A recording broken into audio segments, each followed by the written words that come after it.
Welcome to my Vidya classes dear student. आज के इस लेक्चर में हम 7.10 एक्सरसाइज को कंटिन्यू करने हैं क्वेश्चन नंबर 4 से।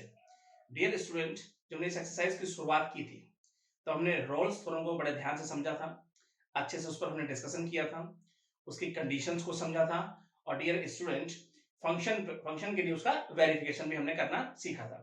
उसी प्रोसेस से उसी कंडीशंस को ध्यान में रखते हुए आइए फोर्थ का फर्स्ट पार्ट हम समझने की कोशिश करते हैं और सिंपल तरीके से इसे हम डन करना सीखेंगे। तो फोर्थ का first part dear student, function इस प्रकार से हमें गिवन है, यहां पे देखेंगे तो cos 2x, और अगर यहां इंटरवल की बात करें तो वो हमारे पास -π/4 से π/4 था। तो डियर स्टूडेंट, हमारा फंक्शन कोसाइन फंक्शन है तो ये कॉन्टिन्यूअस होता है, कॉस का ग्राफ कॉन्टिन्यू चलता है। तो फर्स्ट कंडीशन थी हमारे पास कि फंक्शन कॉन्टिन्यूअस होना चाहिए, तो वो तो है, तो लिखेंगे कोसाइन फंक्शन इज कंटिन्यूअस। यहां पे बात करेंगे for all values of x, right. तो इस प्रकार हमारा फंक्शन जो है वो क्या होगा, कॉन्टिन्यूअस होगा। तो function is continuous, right, on -π/4 से π/4। सेकंड कंडीशन डियर स्टूडेंट हमारे पास थी फंक्शन डिफरेंशिएबल होना चाहिए। अगर इसका डेरिवेटिव हम देखें तो कुछ ये बन के आएगा हमारे पास। और डियर स्टूडेंट अपने ध्यान से आपको समझना है, -π/4 से π/4 के बीच की कोई भी वैल्यू अगर x की जगह पर रखता हूं मैं यहां पर, तो इसका मतलब ये एग्जिस्ट करेगा, यहां से एक रियल वैल्यू आएगी, डेफिनेट वैल्यू आएगी, इसका मतलब ये एग्जिस्ट करता है। तो लिखेंगे which exist for all x belongs to -π/4 से π/4, राइट। जब वैल्यू आएगी तो इसका मतलब फंक्शन डिफरेंशिएबल है, तो यहां पे लिखेंगे फंक्शन इज डिफरेंशिएबल या डेरिवेबल, राइट। और अगर बात करें यहां से -π/4 और π/4 के बीच। अब थर्ड कंडीशन डियर स्टूडेंट हमारे पास थी fa equal to F B होना चाहिए। चलिए फंक्शन पे रखते हैं, कहीं ना कहीं x पे रखते हैं -π/4, x की जगह पे हमने रखा, फंक्शन की क्या वैल्यू बनती है चेक करते हैं, cos 2, और x की जगह रखा हमने -π/4। तो डियर स्टूडेंट काटेंगे तो हमारे पास आ जाएगा cos -π/2, राइट, और cos माइनस थीटा क्या हो जाएगा, cos थीटा। तो इसका मतलब मैं डायरेक्ट लिख देता हूं cos π/2 और इसकी वैल्यू होती है 0। सेकंड अगर देखें, अगर हम π/4 रखते हैं तब भी हमारे पास डियर स्टूडेंट यही बन के आने वाला है, cos π/2, इसकी वैल्यू 0। तो इसका मतलब यहां पे हम देख पा रहे हैं कि fa equal to F B के हो गया और इक्वल टू हो गया 0 के। तो तीनों कंडीशन कहीं ना कहीं सेटिस्फाई होती नजर आ रही है। तो तीनों कंडीशन तो सेटिस्फाई होती हैं, तो रोल्स ने क्या कहा था, thus all three conditions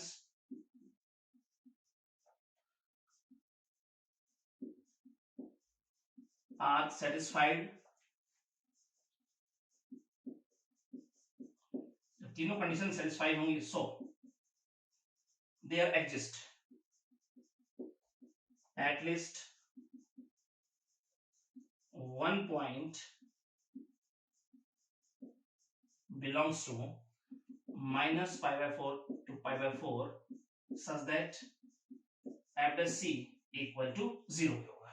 आइए इस बात को और अच्छे समझने की कोशिश करते हैं यहां पर, और यहां देखते हैं आगे। तो डियर स्टूडेंट अगर हम यहां पर f dash x की बात करें तो हमारे पास है -2 sin 2x, और f dash c की अगर बात करें तो x की जगह पर हम c रखते हैं -2 sin 2c, और f dash c equal to है 0। चलिए -2 sin 2c इक्वल टू 0, यहां से लेके आएंगे हम c की वैल्यू, तो -2 हो जाएगा 0 बन जाएगा, sin 2c equal to 0।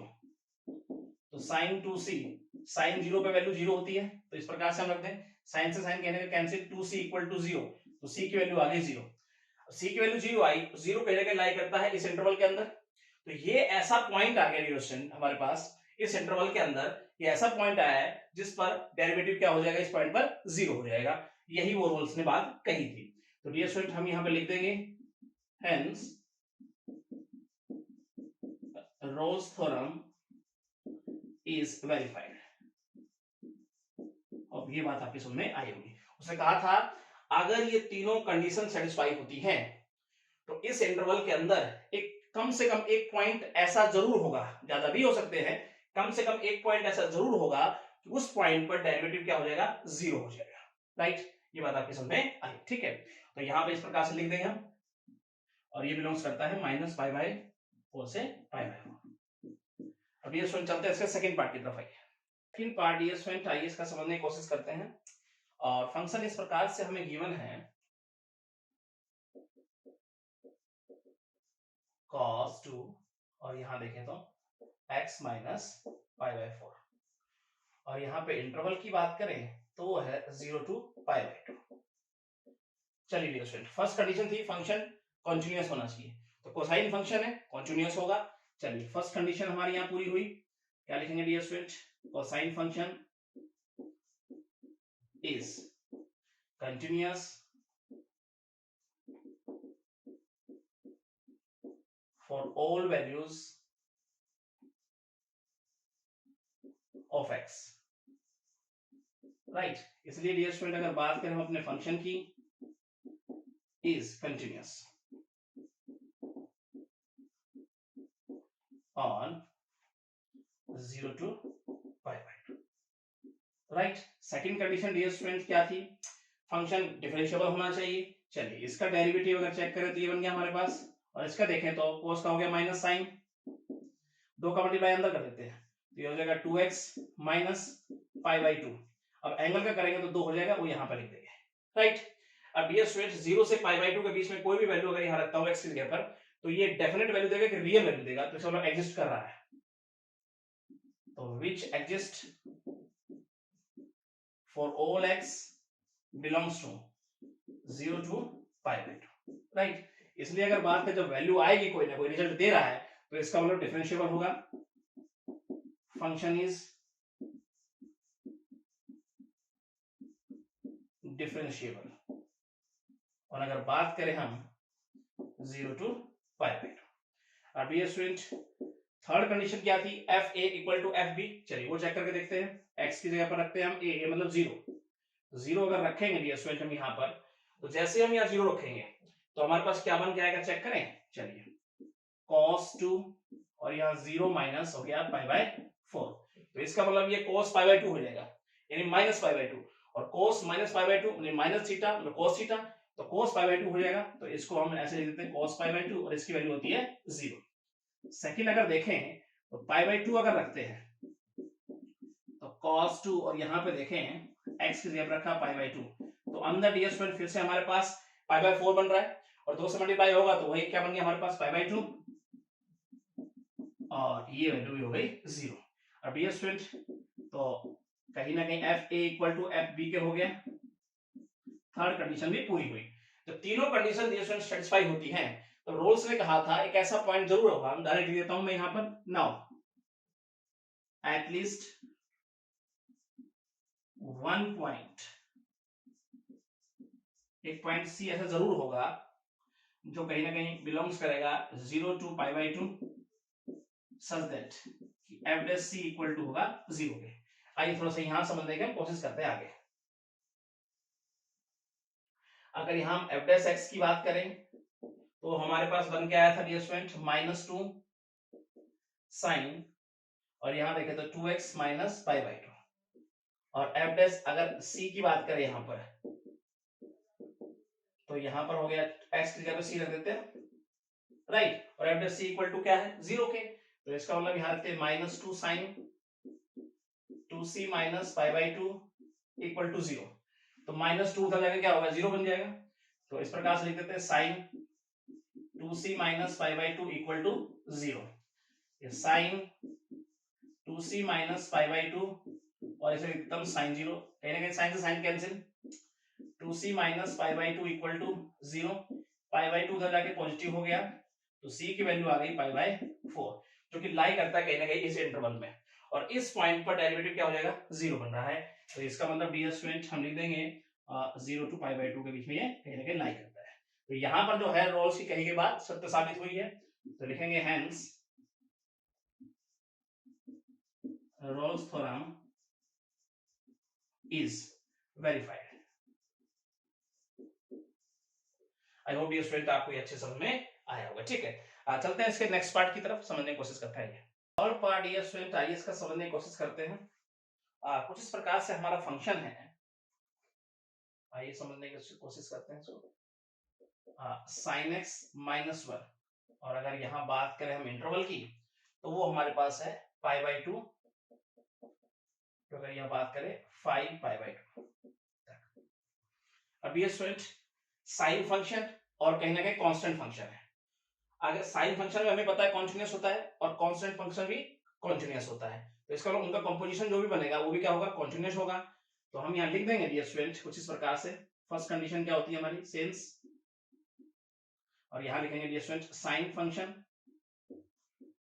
And constant function both are continuous everywhere, right. इसलिए अगर बात करें हम तो हमारा फंक्शन जो है इज कंटिन्यूअस ऑन π/2 से, अगर यहां बात करें 5 π/2 तक। अब ये बात आपकी समझ में आई। चलिए सेकंड, डिफरेंशियबिलिटी चेक करनी है, इसका डेरिवेटिव यहां देखें तो हो जाएगा इसका cos x, क्योंकि एग्जिस्ट करेगा तो डायरेक्ट लिख देंगे यहां पर which exist, और यहां पर अगर देखें for all x belongs to π/2 से अगर बात करें तो 5 π/2 के बीच, इसलिए फंक्शन जो है इज डिफरेंशिएबल होगा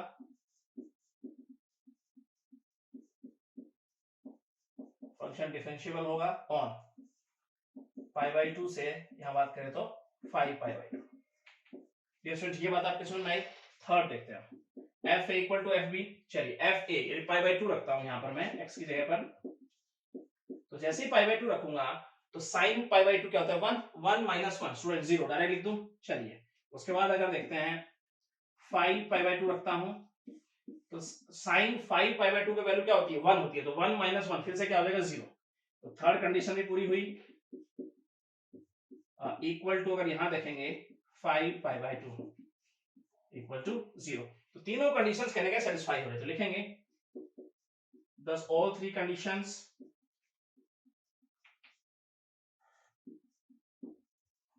are satisfied, so there exist at least one value of x या one value of c belongs to π/2 से अगर बात करें 5 π/2 के बीच में, सच दैट इस प्रकार से होगी कि कहीं ना कहीं f से इक्वल टू 0 होगा। आइए डियर स्टूडेंट थोड़ा सा और समझने की हम यहाँ पर कोशिश करते हैं।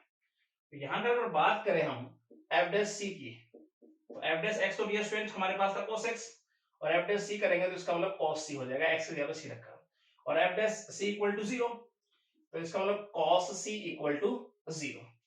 अब डियर स्टूडेंट हमें c की वो वैल्यू चेक करनी है जो इनके इस इंटरवल के बीच में आती हो, ठीक है, और कहीं ना कहीं cos से इक्वल टू 0 बनता हो। जैसे मान लीजिए c की जगह पर रखते हैं π/2, हालांकि π/2 लेना नहीं है क्योंकि मुझे π/2 और 5 π/2 के बीच में चाहिए, इस इंटरवल के बीच में की बात हो रही है यहाँ पर, क्योंकि c कोई पॉइंट जो होगा वो कहीं ना कहीं के बीच में होना चाहिए। तो अगर यहाँ π/2 रखते हैं c की जगह पर, इसका मतलब हो तो सकता है 0 cos π/2, लेकिन लेना नहीं है। फिर हम रखते हैं 3 π/2, चलिए 3 π/2 जो होगा cos 3 π/2 का वैल्यू क्या हो रही है 0, और वो कहीं ना कहीं लाई करते हैं इनके बीच में। फिर इसको आगे देखें तो हमारे पास cos c की जगह पर रखते हैं 5 π/2, तो उसमें भी 0 हो रहा है, लेकिन वो भी हम नहीं ले सकते क्योंकि इंटरवल के बीच की बात हो रही है। तो इसका मतलब c की वैल्यू अगर यहाँ पे ले लूं मैं 3 π/2 जो कि इस इंटरवल में लाई कर रहा है, और cos 3 π/2 इक्वल टू क्या बन रहा है 0 बन रहा है। इसका मतलब हम क्या लिखेंगे डियर स्टूडेंट, तो ये पॉइंट कैसा आ गया c इक्वल टू 3 π/2, ये कैसी वैल्यू बन के आई है जिस पर डेरिवेटिव क्या हो रहा है 0 हो रहा है, यही रोल्स ने कहा था। तो डियर स्टूडेंट हम लिखेंगे यहां पर hence Rolle's theorem is verified. तो वैसे तो cos c की जगह पर कई वैल्यू रखी जा सकती है जिस पर cos c की वैल्यू क्या हो रही है, 0 बन रही है, लेकिन मुझे चेक करना है इस इंटरवल के अंदर, तो हम लेंगे 3π/2, राइट। तो डियर स्टूडेंट ये बात आपकी समझ में आई होगी। चलते हैं इसका नेक्स्ट पार्ट की तरफ। फोर्थ पार्ट डियर स्टूडेंट आइए समझते हैं। कुछ इस प्रकार से हमारा फंक्शन है sin x minus sin 2x। तो अगर इंटरवल की बात करें तो वो हमारा है 0 to π। अब ये स्टूडेंट साइन फंक्शन है, कॉन्टिन्यूअस होगा और उनका कॉम्पोजिशन भी कहीं ना कहीं कॉन्टिन्यूअस होने वाला है। तो इस प्रकार हमारा फंक्शन जो होगा वो कॉन्टिन्यूअस होगा। इस प्रकार से लिखेंगे हम since sine function is continuous everywhere, right. तो इसलिए अगर बात करें डियर स्टूडेंट हमारे फंक्शन की, उनका डिफरेंस भी क्या होने वाला है, कॉन्टिन्यूअस होने वाला है। Function is continuous on 0 to π। Second dear student हमारे पास कंडीशन थी फंक्शन डिफरेंशिएबल होना चाहिए। चलिए इसका डेरिवेटिव यहां पर अगर देखें तो साइन का cos x, और यहां पर अगर देखेंगे तो -2 cos 2x, और लिखेंगे डायरेक्ट ये एग्जिस्ट करेगा, कोई ना कोई रियल वैल्यू देगा, तो which exist for all x belongs to 0 to π, कुछ इस प्रकार से। तो इसलिए डियर स्टूडेंट वैल्यू देगा तो हमारा फंक्शन क्या हो गया, डिफरेंशिएबल होगा। डिफरेंशिएबल ऑन, यहां से देखेंगे तो 0 to π। अब डियर स्टूडेंट देखते हैं थर्ड कंडीशन थी F A equal to F B. चलिए यहां पर अगर देखें x की जगह पे 0 रखते हैं, एफ ए तो 0 रखेंगे तो साइन 0 0 और ये भी 0 हो जाएगा। इसका 0 रिजल्ट मिला हमें यहां से। एफ पाई रखता हूं तो साइन पाई 0, 2 पाई भी 0, तो ओवरऑल क्या मिला हमें 0। तो यहां पर अगर देखेंगे तो थर्ड कंडीशन भी पूरी हो गई। तीनों कंडीशन जब पूरी होती है तब डियर स्टूडेंट्स रोल्स की कही गई डायरेक्ट बात में लिखता हूं, नाउ एट लीस्ट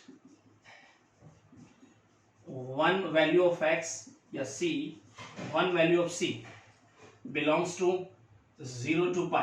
एक वैल्यू जरूर जो है इनके इनके बीच में लाई करेगी such that, इस प्रकार से कि f dash c equal to होगा 0 के। आइए इस बात को थोड़ा सा यहां समझने की हम कोशिश करते हैं। यहां से f dash c की अगर बात करें तो डियर स्टूडेंट ये हो गया हमारे पास cos c minus 2 cos 2c। f dash c equal to क्या है 0 के, तो इसे 0 के इक्वल रखता हूं डियर स्टूडेंट में। और यहां पर अगर ध्यान से देखें तो cos c माइनस 2, इसको फॉर्मूले में ब्रेक करता हूं, 2 cos square c minus 1 equal to 0। अंदर मल्टीप्लाई करें 2 की, minus 4 cos square c plus 2 equal to 0। चलिए माइनस को लेकर उधर भेज देते हैं हम, तो साइन चेंज हो जाएगा, minus cos c minus 2 equal to 0। ये बन गया स्टूडेंट। अब यहां बनाएंगे फैक्टर, वैल्यू आएगी cos c की। चलिए cos c की वैल्यू किस प्रकार से निकालेंगे, माइनस b प्लस का हो जाएगा plus minus b square minus 4ac, और ये हो जाएगा प्लस 32, राइट, अपॉन 2a मतलब हो जाएगा 8। तो cos c की दो वैल्यू हमारे पास बन के आएंगी। यहाँ पर ये हो जाएगा हमारे पास √33 की वैल्यू जब रखूंगा तो डायरेक्ट मुझे याद है, मैं लिख देता हूँ स्टूडेंट, कुछ इस प्रकार से हमारे पास वैल्यू आएंगी। तो और यहाँ पर अगर देखेंगे तो ये वैल्यू आएगी माइनस, एक वैल्यू प्लस में आएगी, एक माइनस में हमारे पास आएगी, ये वैल्यू आ गई। अब डियर स्टूडेंट अगर यहाँ से c की वैल्यू देखें तो यहाँ पे हमें याद करनी होगी डियर स्टूडेंट, अगर पेपर में कहीं ना कहीं क्वेश्चन आएगा तो ये वैल्यू एग्जामिनर आपको लिख के देगा, क्योंकि ये हम ट्रिग्नोमेट्री टेबल से बना सकते हैं, साइंटिफिक हमारे पास जो कैलकुलेटर है उससे, ठीक है। तो पेपर में आपको कैलकुलेटर तो अलाउड होता नहीं है, तो एग्जामिनर या तो ये वैल्यू लिख के देगा या ये नहीं देगा, ये फंक्शन देगा तो ये वैल्यू आपको बना के देगा। इसी प्रकार से अगर यहाँ c की वैल्यू देखें तो आ जाए कुछ इस प्रकार से 126 डिग्री और 23 मिनट, कुछ इस प्रकार से आएगी। तो डियर स्टूडेंट दोनों ही वैल्यू लाई करती है इस इंटरवल के अंदर, तो हम यहाँ लिख देंगे hence Rolle's theorem is verified. और डियर स्टूडेंट ये बात आपकी समझ में आई होगी, ठीक है, सिंपल तरीके से बना सकते हैं। अब हम चलते हैं इसके नेक्स्ट पार्ट की तरफ। पार्ट ये स्टूडेंट आइए इसका समझने की कोशिश करते हैं। हमारा फंक्शन इस प्रकार से गिवन है, sin x plus cos x minus 1, और यहाँ पे इंटरवल की बात करें तो 0 to π/2 हमें गिवन है। अब ये फंक्शन है हमारा साइन कॉस फंक्शन और कहीं ना कहीं कांस्टेंट है, और तीनों ही फंक्शन हमेशा क्या रहते हैं, हर जगह पर कॉन्टिन्यूअस रहते हैं। तो इस प्रकार ये स्टूडेंट हमारा जो फंक्शन है वो भी कॉन्टिन्यूअस रहने वाला है। फर्स्ट कंडीशन, सिंस यहाँ लिखेंगे sine cosine and constant function, constant function continuous everywhere, continuous everywhere, right. तो इसलिए अगर बात करें हम फंक्शन की, is continuous, continuous on 0 to π/2। Second condition, differentiability check करनी है। इसका डेरिवेटिव हो गया, ये साइन का हो गया cos x, और यहां देखेंगे तो माइनस साइन x, 1 हो गया 0। अब ये स्टूडेंट कहीं ना कहीं यहां से हमें ये एग्जिस्ट वैल्यू देगा हमें, राइट। 0 से π/2 के बीच में अगर कोई वैल्यू यहाँ रखूंगा x की जगह पर तो ये एग्जिस्ट करेगा, एक रियल वैल्यू देगा। तो लिखेंगे विच एग्जिस्ट, और यहां पे देखेंगे for all x belongs to 0 to π/2। इसलिए जब वैल्यू आएगी डियर स्टूडेंट तो डिफरेंशिएबल है, डिफरेंशिएबल, जो डेरिवेबल ऑन, और यहां पे बात करें तो 0 to π/2। Third condition, f equal to F B, F A मतलब 0 रखता हूं x की जगह पर, तो यहां पर अगर देखें तो ये हो जाएगा हमारे पास साइन 0 0 और cos 0 1 माइनस 1, तो ओवरऑल रिजल्ट 0 बन गया है।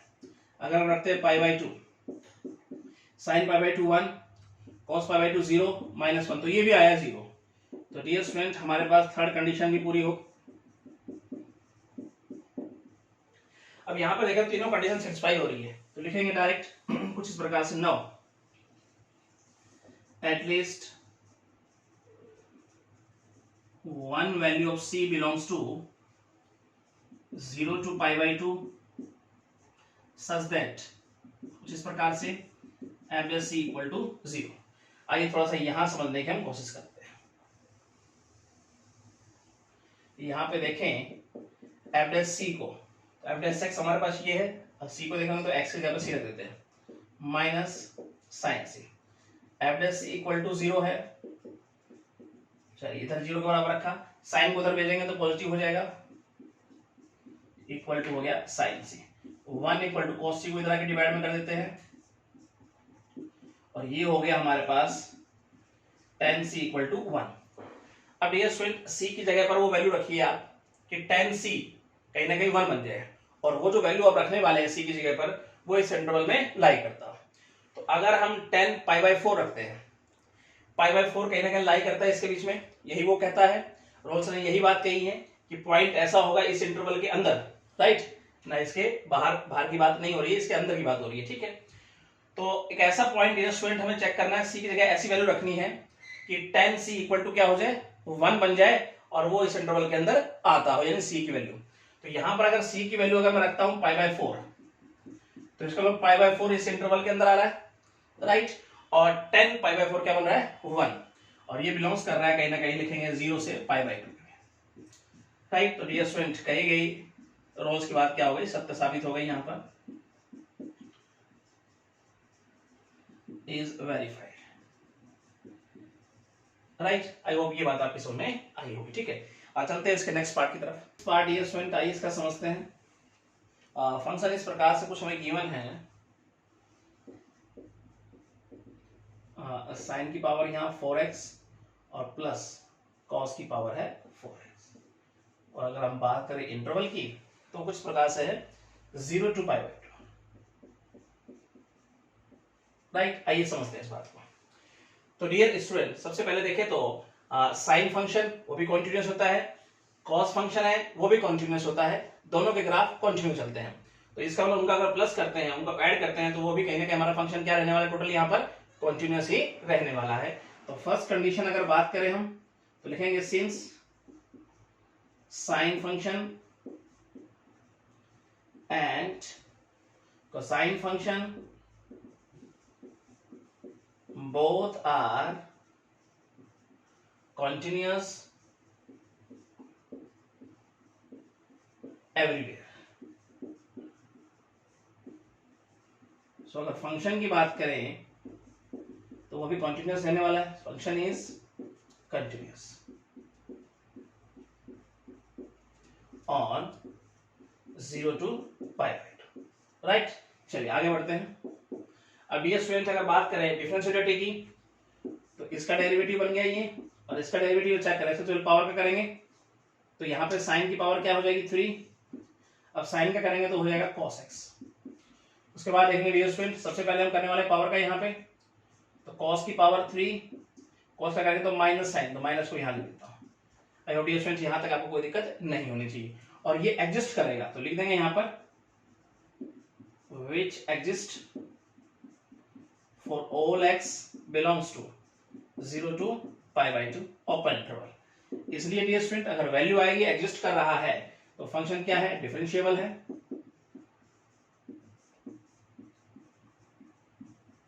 फंक्शन हमारा डिफरेंशिएबल होगा ऑन 0 to π/2। थर्ड कंडीशन अगर देखें F A equal to F B तो 0 रखते हैं, तो जैसे 0 रखेंगे डियर स्टूडेंट तो ये तो हमारे पास 0 हो जाएगा और इसकी वैल्यू आ जाएगी cos 0 पे क्या होता है 1। उसके बाद अगर डियर स्टूडेंट आगे देखें π/2 रखते हुए तो sin π/2 की वैल्यू क्या हो जाएगी 1 और cos की हो जाएगी 0। तो दोनों ही कहने के बराबर सेटिस्फाई हो गया। तो तीनों कंडीशन डियर स्टूडेंट सेटिस्फाई हो रही है, तो डायरेक्ट हम लिख देंगे now at least one value of c belongs to 0 to π/2 such that f plus c equal to 0 पे होगा ना। आइए थोड़ा सा यहां समझने की कोशिश करते हैं। तो यहां पे बात करेगा हम f plus c की, तो x के बराबर c रखते हैं यहां पर, तो 4 sin पावर 3c और यहां देखेंगे तो cos c माइनस 4 यहां भी c रख देंगे x की जगह पर और f plus c equal to 0 के। चलिए इक्वल टू इसके 0 रख देते हैं हम, और यहां अगर देखें तो -4 equal to 0, right not student. अब 4 को अगर मैं कॉमन ले लूं उधर भेज दूं तो 0 हो जाएगा, और इस प्रकार से इसको लिख देते हैं हम कुछ इस प्रकार से इक्वल टू, ये उधर जाकर प्लस का बन जाएगा साइन से। अब यहां पर अगर देखें तो एक पावर साइन की कैंसिल हो जाएगी, दो पावर बच जाएगी यहां पर, एक cos की पावर कैंसिल करते हैं तो हमारे पास कुछ ये बन के आएगा। अब दोनों से अगर रूट ले लें तो ये हमारे पास हो जाएगा cos c, right now dear student यहां तक आपको कोई दिक्कत नहीं होनी चाहिए। अब c की हमें वो वैल्यू रखनी है यहां पर जहां पर sin c और cos c बराबर आते हो, और वो कहीं ना कहीं पॉइंट जो c की वैल्यू है वो लाई करती हो इस इंटरवल में। तो c अगर हम रखते हैं π/4 तो sin π/4 cos π/4 दोनों ही बराबर हैं और π/4 लाई करता है इस इंटरवल में। तो ये एक ऐसा पॉइंट बन के आया, एक ऐसी वैल्यू बन के आई c की जिस पर डेरिवेटिव क्या हो रहा है 0 हो रहा है। तो डियर स्टूडेंट्स ये बात आपकी समझ में आई होगी। तो यहां पर रोल्स की कही गई बात सत्य साबित हुई।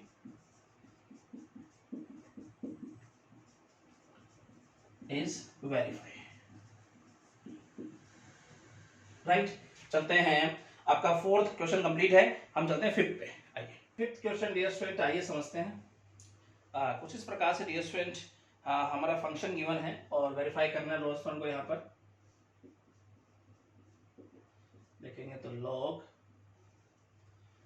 x² प्लस ab, और डिनोमिनेटर में अगर देखेंगे तो a प्लस b इसके साथ है x मल्टीप्लाई होता हुआ, और अगर हम बात करें इंटरवल की तो a, b ये हमें गिवन है। तो सबसे पहले dear student log m/n property का यूज करेंगे, उसके बाद कुछ सोचेंगे। तो log, और यहाँ पे देखें तो क्या होता है log m/n, log m minus log n minus log n।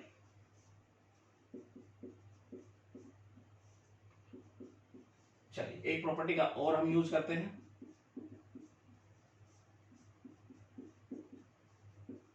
वो हमारे पास क्या है dear students, log mn, log m plus log n, तो बाहर माइनस का साइन है तो साइन चेंज हो जाएगा डियर स्टूडेंट, ये प्लस का साइन आया था माइनस का साइन हो जाएगा। अब ये लोगरिथमिक फंक्शन है तो ये कॉन्टिन्यूअस होगा डियर स्टूडेंट हर पॉजिटिव वैल्यू के लिए। यहां पर x की बात करें तो फर्स्ट कंडीशन हम लिखेंगे since logarithmic function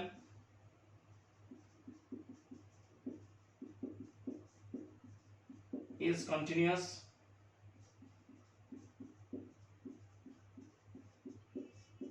for x greater than 0।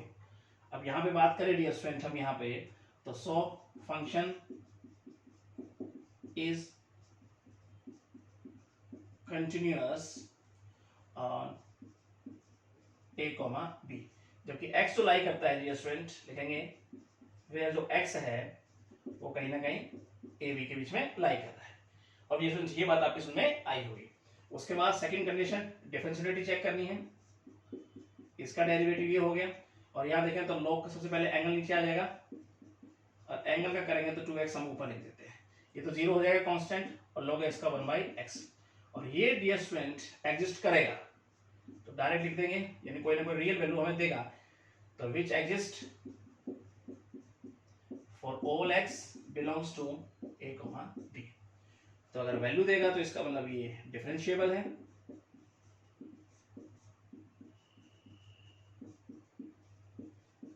Differentiable on A B. I hope ये स्विच यहां तक आपको कोई दिक्कत नहीं होनी चाहिए। थर्ड पॉइंट देखते हैं F A equal to F B.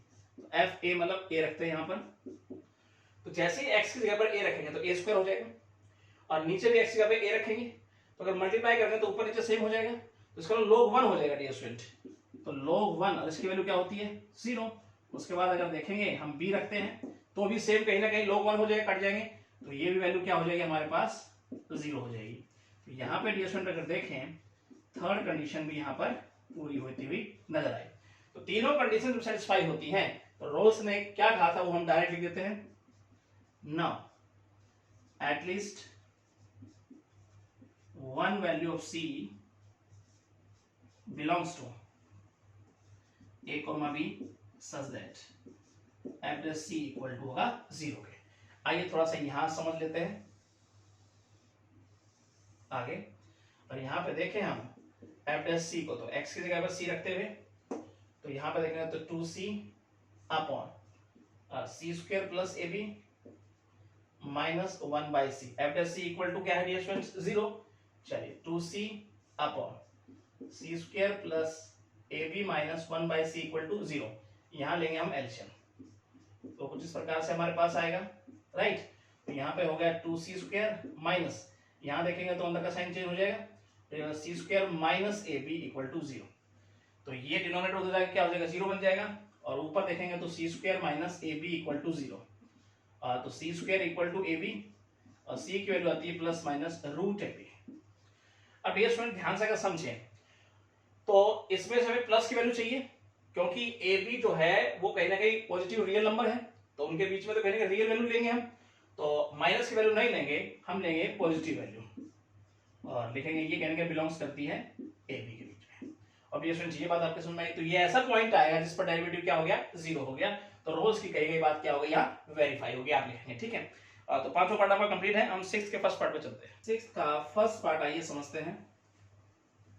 कुछ इस प्रकार से डियर स्टूडेंट हमारे पास फंक्शन है और F X E to the power 1 minus X square. अगर इंटरवल की बात करें तो गिवन है -1 to 1।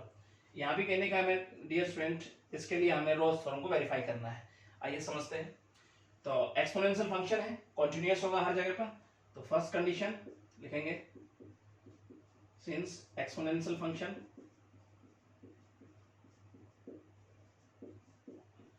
Is continuous everywhere, right. So अगर फंक्शन की बात करें यहां पर is continuous on -1 to 1। Second DS1 condition differentiable, इसका डेरिवेटिव चेक करते हैं। तो हमारे पास सबसे पहले तो ये एज इट इज रहेगा, उसका पावर का करेंगे तो हम लिखते हैं -2x, और ये कहीं ना कहीं डियर स्टूडेंट एग्जिस्ट करेगा तो लिखेंगे विच एग्जिस्ट, एक रियल वैल्यू देगा और all x belongs to -1 to 1, तो वैल्यू आएगी डियर स्टूडेंट, तो इसका मतलब ये डिफरेंशिएबल है, function is differentiable on -1 to 1।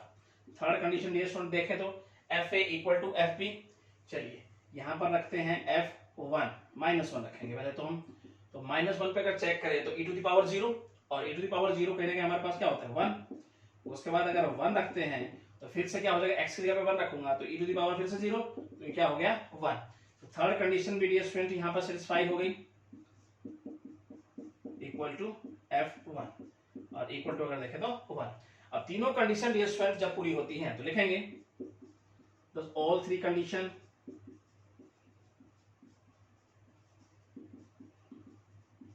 are satisfied, so there exists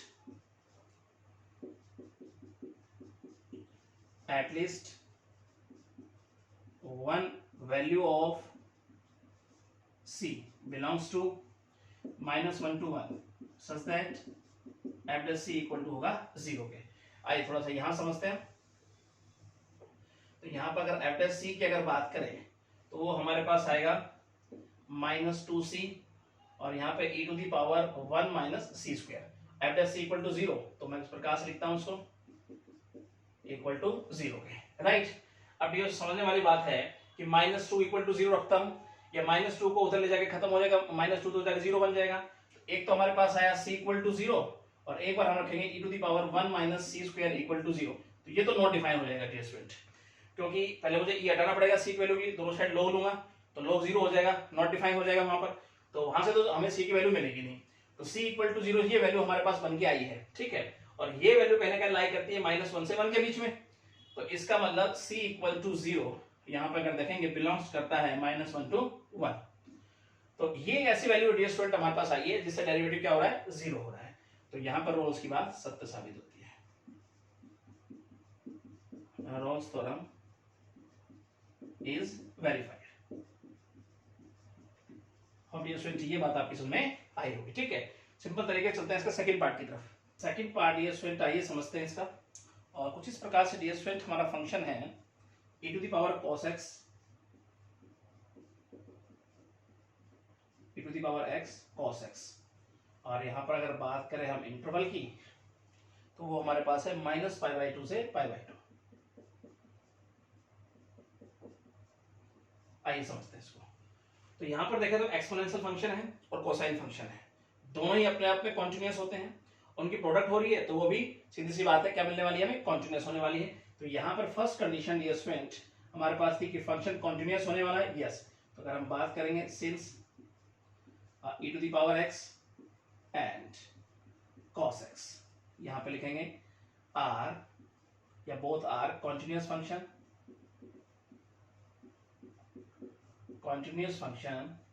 for all या for all values of x,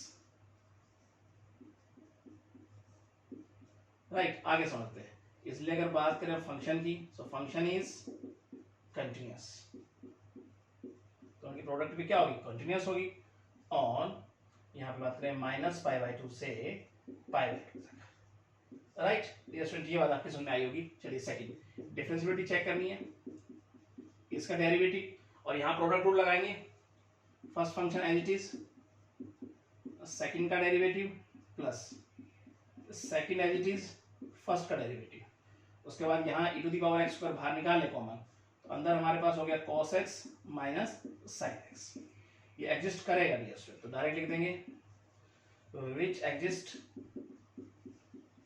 for all x belongs to -π/2 से बात करें तो π/2, तो जो वैल्यू देगा तो इसका मतलब है कहीं ना कहीं फंक्शन हमारा डिफरेंशिएबल है,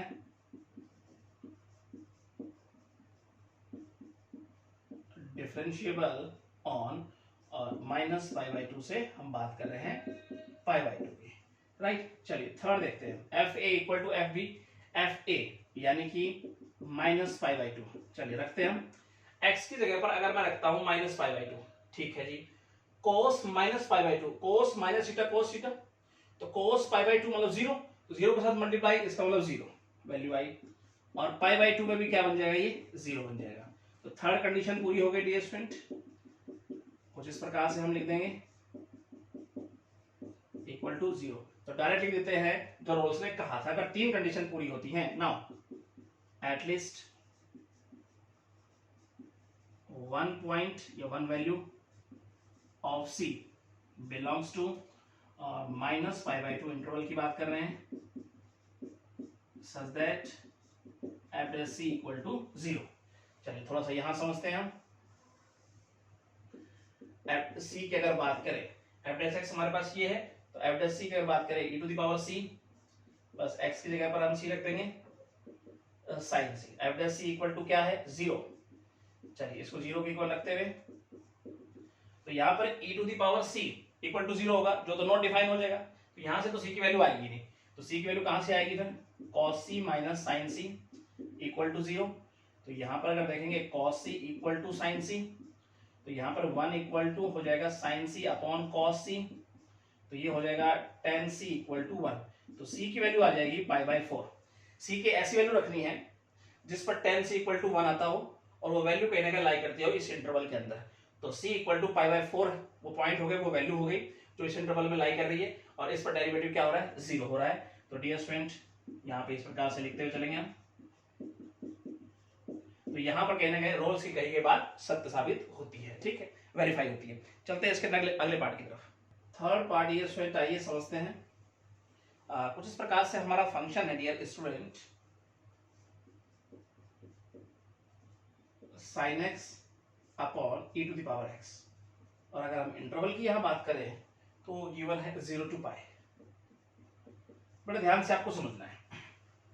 अब हमें पता है कि साइन फंक्शन और एक्सपोनेंशियल फंक्शन हर जगह पे क्या होते हैं, कॉन्टिन्यूअस होते हैं। यहाँ पे उनका रेशियो है, तो जाहिर सी बात है उनका रेशियो भी क्या होने वाला है, कॉन्टिन्यूअस होने वाला है, और इस प्रकार से हमारा फंक्शन क्या होगा, कॉन्टिन्यूअस होगा। तो लिखेंगे सिंस यहां बात करें तो E to the power X and sine x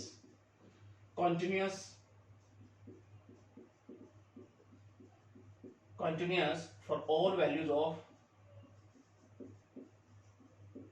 of x, right।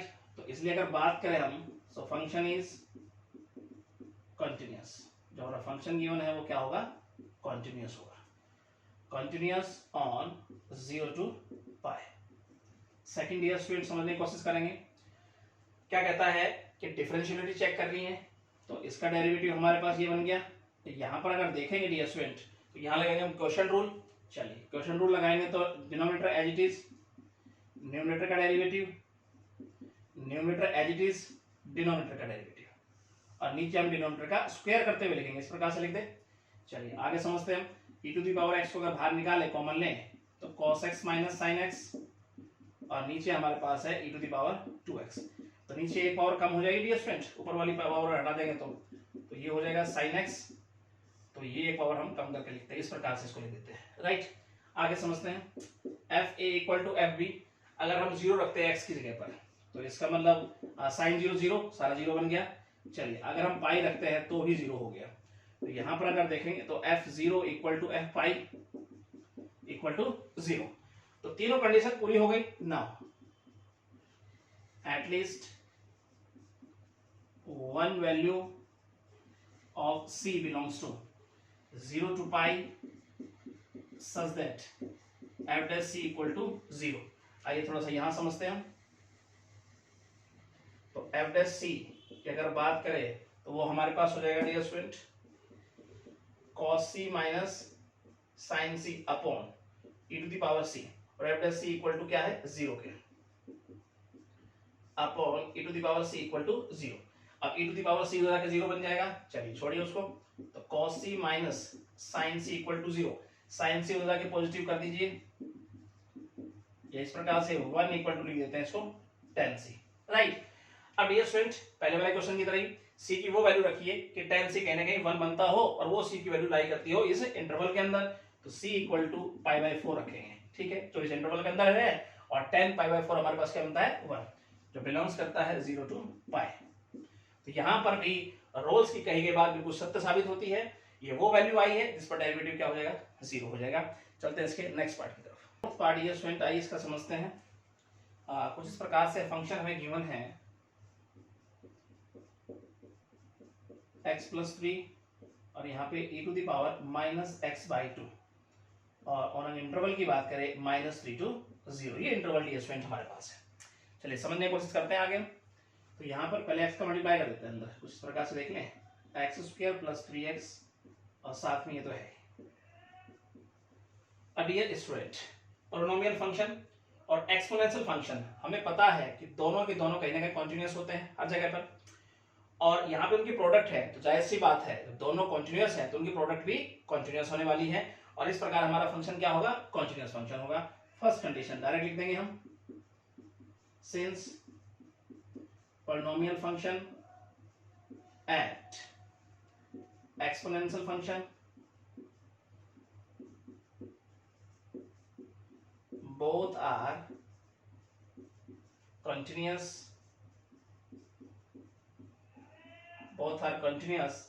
everywhere। सो उनकी प्रोडक्ट भी क्या रहेगी, कॉन्टिन्यूअस रहेगी, इसलिए अगर हम बात करें फंक्शन की, इज कंटिन्यूअस रहने वाला है। Function is continuous on -3 to 0, right. Second year student देखेंगे हम, डिफरेंशियलिटी चेक करनी है, इसका डेरिवेटिव, यहाँ इसका डेरिवेटिव बनाएंगे तो प्रोडक्ट रूल लगाए। चलिए first function as it is, second का डेरिवेटिव पहले तो एज इट इज तो हो जाएगा -1/2, उसके बाद ईयर स्टूडेंट पावर का हमने कर दिया ना plus, second as it is, first का करेंगे तो हो जाएगा 2x + 3। अब यहां से e to the power -x/2 को कॉमन ले लेते हैं, अंदर हमारे पास ये स्टूडेंट इस प्रकार से लिखेंगे, ये प्लस वाले को आगे लिख लेते हैं 2x + 3, और यहाँ हमारे पास इस प्रकार से लिखेंगे, माइनस का साइन आगे लिख दिया और +3x/2, राइट। ब्रैकेट के अंदर एलसीएम लेने की कोशिश करते हैं, ये तो ये एलसीएम लेंगे तो हमारे पास 2 हो जाएगा, और ये हो जाएगा 4x + 6, बाहर माइनस का साइन है, अंदर का साइन चेंज करेगा, कुछ इस प्रकार से लिख देंगे e to the power -x/2, और अगर देखें तो यहाँ पर हो गया हमारे पास x + 6 -x² / 2, तो ये एग्जिस्ट करेगा डियर स्टूडेंट, तो लिख देंगे हम, यानी कोई ना कोई रियल वैल्यू हमें देगा, तो which exist for all x belongs to हमारा इंटरवल, राइट। तो इसलिए डियर स्टूडेंट जो हमारा फंक्शन है वो डिफरेंशिएबल होगा, डिफरेंशिएबल ऑन -3 to 0। उसके बाद डियर स्टूडेंट हमें चेक करना है fa = fb, तो थर्ड कंडीशन fa = fb, तो fa अगर रखेंगे हम तो a मतलब -3 रखते हैं 0 हो जाएगा डियर स्टूडेंट, ठीक है जी बिल्कुल। उसके बाद अगर 0 रखते हैं तो ये 0 हो ही जाएगा, 0 से मल्टीप्लाई होके, तो इसका मतलब थर्ड कंडीशन भी पूरी हो गई, राइट। अब तीनों कंडीशन जब पूरी होती हैं तब रोल्स की कही गई बात लिख देते हैं हम यहाँ पर, now at least one value of c belongs to, यहाँ पे बात करें तो -3 to 0, इंटरवल की बात हो रही है, सच दैट f'(c) = 0। यहाँ पर f'(c) को अगर देखें तो वो हमारे पास क्या है डियर स्टूडेंट, f'(x) को अगर देखेंगे तो उसमें c पुट कर देते हैं, यहाँ पे देखते हैं तो e to the power -c/2, उसके बाद c + 6 -c² / 2, और f'(c) = 0 है तो इसे 0 के बराबर रखते हैं, तो ये हो जाएगा c + 6 -c² / 2 = 0। अब इस प्रकार समझेंगे, ये भी 0 के इक्वल है, ये भी 0 के, यहाँ से तो c की वैल्यू आएगी नहीं, क्योंकि अगर मैं e to the power -c/2 = 0 करता हूँ तो इसका मतलब क्या हो गया, तो नॉट डिफाइन हो जाएगा। तो डियर स्टूडेंट वैल्यू कहाँ से आएगी, कुछ यहाँ से आएगी, इसे हम 0 के इक्वल रखते हैं, तो 2 उधर जाकर 0 बन गया, c + 6 -c² = 0 हो गया। अब यहाँ बनाएंगे फैक्टर, तो यहाँ से 6 है तो इसका फैक्टर 2 बन के आएंगे, बनेगा 3 - c, और यहाँ देखेंगे तो 1 प्लस का बनेगा, तो यहाँ पर अगर देखेंगे तो 2 + c और = 0, तो c की 2 वैल्यू बन के आएगी, तो ये हो जाएगा 3 और एक वैल्यू आ जाएगी हमारे पास -2। तो डियर स्टूडेंट, हमें बताना है -3 to 0। तो यहाँ पे 3 तो लाई करता नहीं है, तो इसका मतलब 3 को तो हम लेंगे नहीं, राइट। लेंगे किसको? c इक्वल टू -2 को, -2 के बीच में लाई करता है, और इस पर डेरिवेटिव क्या हो जाएगा? 0 हो जाएगा। तो बिलोंग्स टू यहाँ लिखेंगे -3 to 0। तो यहाँ पर भी रोल्स की कही गई बात सत्य साबित हुई, hence Rolle's theorem is verified, right. और डियर स्टूडेंट, चलते हैं इसके नेक्स्ट पार्ट की तरफ। आइए, सिक्स्थ का फिफ्थ पार्ट डियर स्टूडेंट, आइए समझते हैं। फंक्शन इस प्रकार से हमें गिवन है 10x, और अगर बात करें हम इंटरवल की 0 to पाई। बड़े ध्यान से डियर स्टूडेंट आपको समझना है। अगर बात करूं π/2 की, जो बिलोंग्स करता है 0 से पाई तक, राइट। अब देखते हैं π/2 पर हमारा फंक्शन डेफिनेट है, वैल्यू दे रहा है कि नहीं दे रहा है, यहाँ पे चेक कर लेते हैं। तो 10 π/2, क्योंकि π/2 लाई करता है कहीं ना कहीं हमारे इंटरवल के अंदर, गिवन इंटरवल के अंदर। तो 10 π/2 एक डेफिनेट वैल्यू यहाँ से हमें नहीं मिल रही है। तो अगर डेफिनेट वैल्यू नहीं मिल रही है तो इसका मतलब फंक्शन कॉन्टिन्यूअस नहीं हो सकता, और जब कॉन्टिन्यूअस नहीं होगा तो रोल्स थ्योरम यहाँ अप्रूव नहीं होगी, एप्लीकेबल नहीं होगी। तो डियर स्टूडेंट, यहाँ पर अगर देखेंगे तो लिखने का ढंग किस प्रकार से होगा? Function has not definite value at x equal to π/2 पे। तो इसलिए अगर बात करें हम फंक्शन की, function is not continuous, not continuous at x equal to π/2 पे कंटिन्यूअस नहीं होगा। सो यह बात करेंगे तो hence Rolle's theorem is not, तो बाकी कंडीशन तो चेक करने की जरूरत ही नहीं है, तो डायरेक्ट यहां लिखेंगे roles theorem is not applicable. अब डियर स्टूडेंट, ये बात आपकी समझ में आई होगी, ठीक है। चलते हैं इसके नेक्स्ट पार्ट की तरफ। सिक्स्थ पार्ट आइए इसका समझते हैं। कुछ इस प्रकार से हमारा फंक्शन है डियर स्टूडेंट,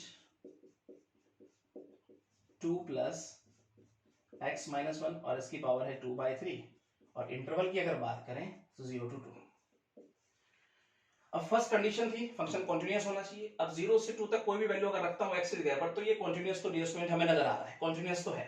चलिए सेकंड हम बात कर लेते हैं डिफरेंशिएबल है कि नहीं। इसका डेरिवेटिव हो गया, और इसका डेरिवेटिव अगर निकालेंगे तो इसकी पावर होगी -1/3, नीचे लाके पॉजिटिव कर देते हैं, राइट। अब 0 से 2 तक चेक करना है इसके अंदर कहने का डिफरेंशिएबल है कि नहीं है। अगर मैं x की जगह पे 1 रखता हूं, जो कि लाई करता है इस इंटरवल में, तो ये नीचे 0 हो गया, नॉट डिफाइन हो गया। तो डिफाइन अगर नहीं हुआ, इसका मतलब वैल्यू नहीं मिल रही मुझे वहां से, एग्जिस्ट नहीं कर रहा है, तो इसका हम लिखेंगे f(x) does not exist at x equal to 1, जबकि ये 0 से 2 के बीच में है, राइट। चलिए डियर स्टूडेंट्स, तो हम कह देंगे इसलिए जो हमारा फंक्शन है is not differentiable,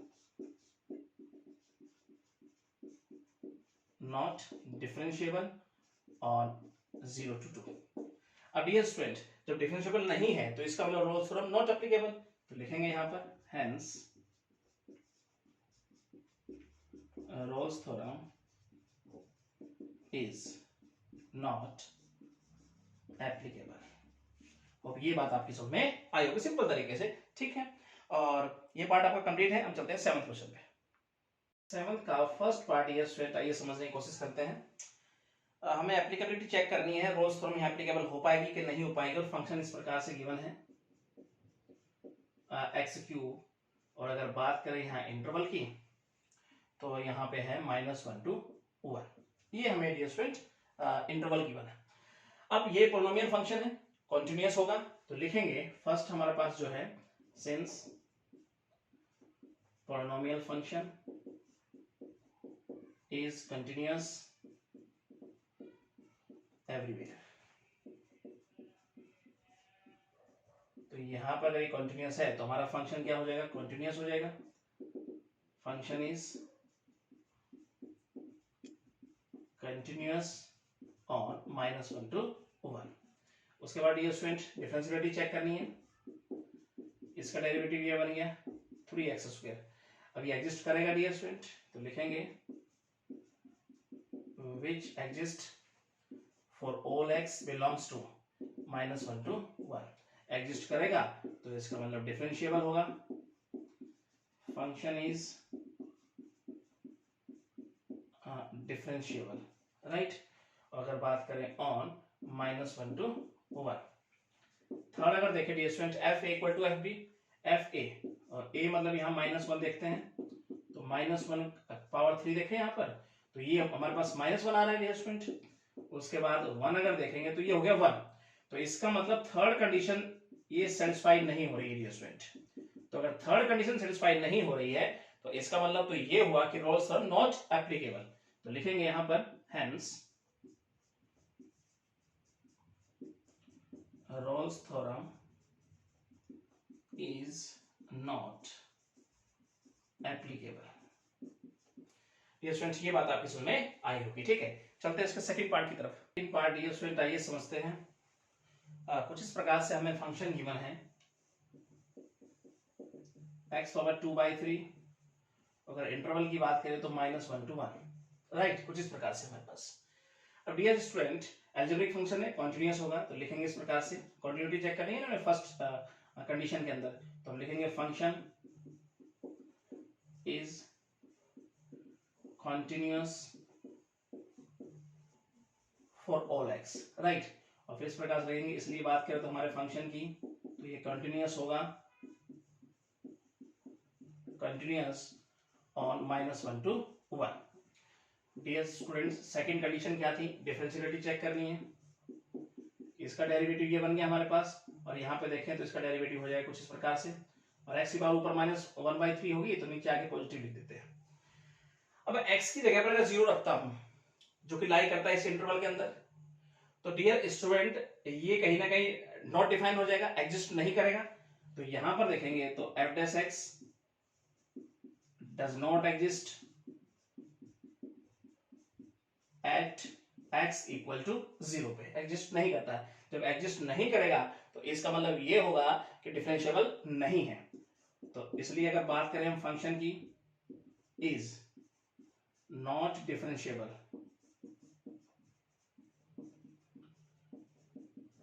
at x equal to, या बात करें यहां पर जो हमें इंटरवल गिवन है, डिफरेंशिएबल ऑन -1 to 1, राइट। तो हम लिख देंगे डियर स्टूडेंट हेंस, और यहां पे Rolle's theorem is not applicable.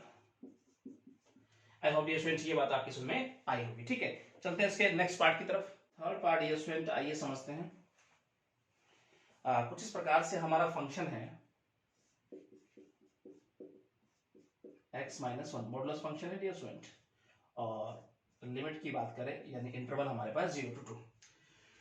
अब अगर मैं x इक्वल टू 1 रखता हूं यहां पर, तो अंदर वैल्यू 0 बन रही है और 1 लाई करता है कहीं ना कहीं इस इंटरवल में।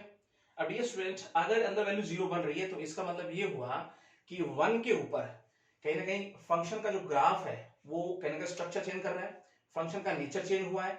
आइए इस बात को हम समझने की कोशिश करते हैं। पहले मोड का साइन हटाते हुए चलते हैं, और यहां पर अगर देखेंगे इफ x लेस देन अगर 1 है तो इसका मतलब अंदर वैल्यू मोड के अंदर माइनस बन रही है। x की वैल्यू अगर 1 से छोटी रखोगे तो अंदर वैल्यू क्या बनेगी, माइनस, और मोड का साइन तब हटेगा जब बाहर माइनस का साइन लगाकर उसको हम पॉजिटिव बना देंगे, ठीक है। उसके बाद अगर बात करें x की value greater than equal to 1, तब तो अंदर वैल्यू क्या होगी, पॉजिटिव ही बनने वाली है, तो इसका मतलब इसे हम एज इट इज लिख देंगे, मोड का साइन हट जाएगा। अब डियर स्टूडेंट 1 पर कहीं ना कहीं हम हमारा जो ग्राफ है उसका स्ट्रक्चर चेंज हुआ है, हमारा जो फंक्शन है उसका नेचर बदला है। तो मुझे 1 पर यानी x इक्वल टू 1 पर कॉन्टिन्यूटी एंड डिफरेंशिएबिलिटी चेक करके देखनी पड़ेगी, क्योंकि वहीं पे नेचर चेंज हुआ है। अगर x इक्वल टू 1 पर ये कॉन्टिन्यूअस होता है तो इसका मतलब मैं कह दूंगा 0 से 2 तक कहीं ना कहीं ये कॉन्टिन्यूअस मिलने वाला है आपको। तो आइए समझते हैं। एट x इक्वल टू 1 पर हम कॉन्टिन्यूटी चेक करेंगे, क्योंकि मुझे वेरीफाई करनी है रोल्स थ्योरम, और उसके लिए 3 कंडीशन है। 3 कंडीशन में पहली कंडीशन थी फंक्शन कॉन्टिन्यूअस होना चाहिए। तो अब यहां पर कॉन्टिन्यूटी चेक करते हैं। आइए, तो यहां पे सबसे पहले left hand limit x tends to 1 minus function, और यहां पे अगर देखें तो लिमिट 1 माइनस फंक्शन हमारे पास क्या है, इसे 1 माइनस एक्स लिख दूं। चलिए अब हम यूज करने वाले हैं सब्स्टिट्यूशन मेथड, यानी s टेंड्स टू 0, ठीक है। और 1 माइनस एक्स की जगह पे क्या पुट करते हैं स्टूडेंट, हम डायरेक्ट लिखते हैं, वो पुट करेंगे 1 माइनस एच, तो बाहर माइनस का साइन है प्लस का हो जाएगा, और ये स्टूडेंट ये बात, और लिमिट पुट कर देंगे तो क्या हो जाएगा 0। फिर हम निकालने वाले हैं right hand limit, limit x tends to 1 plus function, limit यहां देखेंगे तो 1 प्लस पे फंक्शन हमारा पास क्या है x माइनस 1, लिमिट और s टेंड्स टू 0। फिर डियर स्टूडेंट क्या हो जाएगा, x की जगह पर क्या पुट करेंगे 1 प्लस h करते आए थे, राइट, और माइनस का 1 है ही हमारे पास, तो ये लिमिट पुट करेंगे तो क्या हो जाएगा 0, राइट। अब उस पॉइंट पर फंक्शन की वैल्यू क्या होगी, यानी f1 क्या हो जाएगा डियर स्टूडेंट 0 हो जाएगा। चलिए, यानी left hand limit, right hand limit, उस पॉइंट पर फंक्शन की वैल्यू तीनों क्या आ रही है, बराबर आ रही है। इसका मतलब x इक्वल टू 1 पर हमारा फंक्शन क्या है, कॉन्टिन्यूअस है, और फंक्शन अगर 1 पे कॉन्टिन्यूअस है और 1 पे ही कहीं ना कहीं हमारा जो ग्राफ था वो स्ट्रक्चर बदल रहा था, फंक्शन का नेचर चेंज हो रहा था, अगर वो 1 पे ही कहीं ना कहीं कॉन्टिन्यूअस हो गया तो 0 से 2 तक क्या मिलेगा, वो कॉन्टिन्यूअस मिलेगा। हम लिख देंगे direct, function is continuous on 0 to 2, right. ये स्टूडेंट आइए समझने की कोशिश करते हैं। नेक्स्ट स्टेप जो उसका हमारे पास सेकंड कंडीशन थी वो क्या थी, फंक्शन डिफरेंशिएबल होना चाहिए। तो अब हम एट x इक्वल टू 1 पर डिफरेंशिएबिलिटी चेक करेंगे। तो लेफ्ट हैंड डेरिवेटिव, तो क्या लिखेंगे student, limit x tends to 1 minus, और क्या होता था fx माइनस fa, a क्या है 1 और x माइनस 1, राइट, 1 पे चेक करेंगे स्टूडेंट। चलिए आगे समझते हैं, limit x tends to 1 minus, और यहां पर अगर देखेंगे तो fx फंक्शन हमारे पास क्या है 1 माइनस पे 1 माइनस x, और f1 की वैल्यू हमारे पास क्या है 0, और नीचे x माइनस 1 और x माइनस 1। जब ये स्टूडेंट्स को सोल्व करेंगे तो हमारे पास वैल्यू माइनस 1 आ जाएगी। आगे बढ़ते हैं, right hand limit x tends to 1 plus fx minus, और यहाँ पे f1 पे चेक कर रहे हैं, नीचे x माइनस 1। उसके बाद देखेंगे तो limit x tends to 1 plus, और यहां पर अगर फंक्शन की वैल्यू देखें तो x माइनस 1 है 1 प्लस पे, और f1 पे वैल्यू क्या है 0, और नीचे क्या है x माइनस 1, तो ये वैल्यू क्या आई हमारे पास, कट गया तो हमारे पास क्या आई 1 आई। अब ये स्टूडेंट बड़े ध्यान से आपको समझना है, left hand derivative right hand derivative equal नहीं है, इसका मतलब फंक्शन जो है एट x इक्वल टू 1 पर नॉट डिफरेंशिएबल हो गया, तो लेफ्ट हैंड डेरिवेटिव इक्वल नहीं है राइट हैंड डेरिवेटिव के एट x इक्वल टू 1 पे। तो लिखेंगे हम, इसलिए हमारा जो फंक्शन है is not differentiable, not differentiable on, यहां पर लिमिट जो हमारे पास इंटरवल है 0 to 2। अब ये स्टूडेंट डिफरेंशिएबल नहीं है तो इसका मतलब थर्ड कंडीशन तो हमें चेक करके देखनी नहीं है, तो डायरेक्ट हम लिख देंगे hence Rolle's theorem is not applicable। और ये स्टूडेंट ये बात आपकी समझ में आई होगी, ठीक है, सिंपल तरीके से। फोर्थ पार्ट बिल्कुल सिंपल है स्टूडेंट, आप खुद बनाएंगे। हम चलते हैं इसके 8th क्वेश्चन पे। क्वेश्चन डियर स्टूडेंट आइए समझते हैं इसका। Using Rolle's theorem find the point on the curve, curve पे वो पॉइंट हमें चेक करना है। कर्व इस प्रकार से है और x बिलोंग्स करता है -1 to 1, ठीक है। where the tangent is parallel to the x axis, यानी वो पॉइंट डियर स्टूडेंट कर्व पे हमें चेक करना है, उस पॉइंट पर खींची गई टेंजेंट x एक्सिस की क्या दिखानी है, पैरेलल दिखानी है, वो पॉइंट हमें चेक करना है। आइए, और यूजिंग रोल्स थ्योरम, तो कंडीशंस हमें पता है। फर्स्ट, फंक्शन कॉन्टिन्यूअस होना चाहिए। चलिए, क्या है हमारे पास फंक्शन, पॉलिनोमियल फंक्शन है, तो लिखेंगे since polynomial function is continuous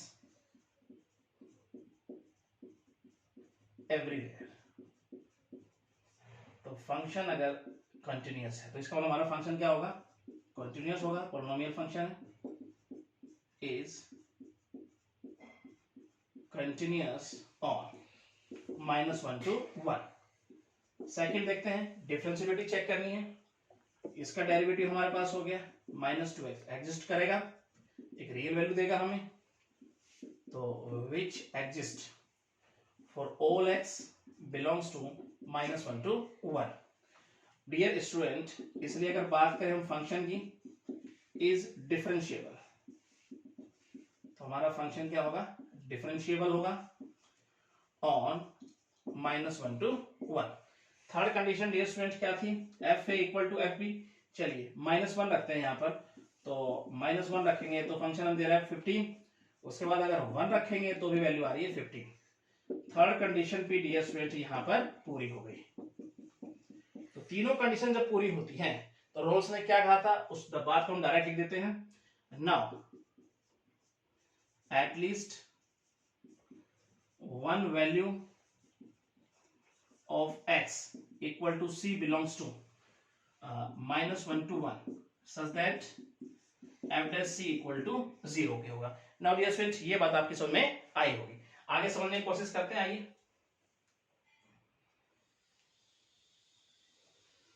तो यहां पर अगर f dash c को देखें तो -2c, f dash c equal to 0, c की वैल्यू आई 0 जो बिलोंग्स करता है -1 to 1। तो डियर स्टूडेंट कुछ इस प्रकार से लिखेंगे, thus the tangent parallel to x axis at x equal to 0 पे, एट पॉइंट अगर देखें x equal to 0 और 0 रखूंगा तो y की वैल्यू क्या आ रही है, 16 आ रही है। तो इसका मतलब x0 y16 वो पॉइंट हो गया जहां से टेंजेंट अगर हम खींचेंगे तो वो x एक्सिस से क्या होगी, पैरेलल होगी। और ये स्टूडेंट आपको ये समझ में आया होगा, ठीक है। और ये एक्सरसाइज हमारी यहाँ पे समाप्त होती है। Thank you.